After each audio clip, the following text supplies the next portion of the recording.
થરાદમાં 16 કલાકમાં 4 આગની ઘટના, આખી રાત ફાયર ટીમ દોડતી રહી. થરાદ નગરપાલિકા વિસ્તારમાં 16 કલાકના ગાળામાં 4 મોટી આગની ઘટનાઓએ થરાદ ફાયર બ્રિગેડને દોડતું કરી દીધું હતું. થરાદ નગરમાં પ્રથમ ઘટના નગરપાલિકાના ડમ્પિંગ સાઇટમાં આગ લાગી હતી, જેમાં નગરપાલિકાના ફાયર ટીમ આગ ઉપર કાબુ મેળવ્યો હતો. બીજી ઘટનામાં થરાદમાં જ મોડી રાત્રે 11:15 ડિસ્કવરી કોમ્પ્યુટર અને ઇલેક્ટ્રિક શોરૂમમાં બની હતી, જ્યાં ફાયર બ્રિગેડની ત્વરિત કાર્યવાહીથી 90% માલ સામાન બચાવી લેવાયો હતો. બીજી ઘટના વહેલી સવારે 3:55 ભારતમાલા બ્રિજ નીચે બિકાનેરથી મોરબી જતા માટી ભરેલા ટ્રેલરમાં આગ લાગી હતી. ફાયર બ્રિગેડે તાત્કાલિક પહોંચી પાછળના ટાયર સિવાયનો સમગ્ર ટ્રેલર અને માલ સામાન બચાવી લીધો હતો. અને સૌથી ગંભીર ઘટના સવારે 4:34 નવા બની રહેલા 4-લેન હાઈવે પર બની હતી, જ્યાં એક ટ્રેલર અને એડિબલ ઓઇલ ભરેલા ટેન્કરમાં આગ લાગી હતી.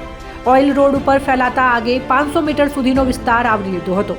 1.5 કલાકની જહેમત બાદ આગ ઉપર કાબુ મેળવ્યો, પરંતુ ટેન્કરનું કેબિન અને ટાયર બળીને ખાખ થઈ ગયા હતા. આ ઘટનામાં ડ્રાઈવર 30% દાઝી જતા તેમને હોસ્પિટલમાં ખસેડવામાં આવ્યા હતા.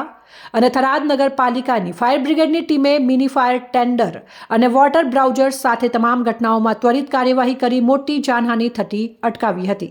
થરાદ ફાયર ઓફિસર વિરમજી રાઠોડે જણાવ્યું હતું કે 16 કલાક અમારી ફાયર ટીમ દોડતી રહી હતી, જેમાં અલગ અલગ જગ્યાએ આગના બનાવો બન્યા હતા, જેમાં આખી રાત ફાયર ટીમ દોડતી રહી હતી અને આગ ઉપર કાબુ મેળવ્યો હતો.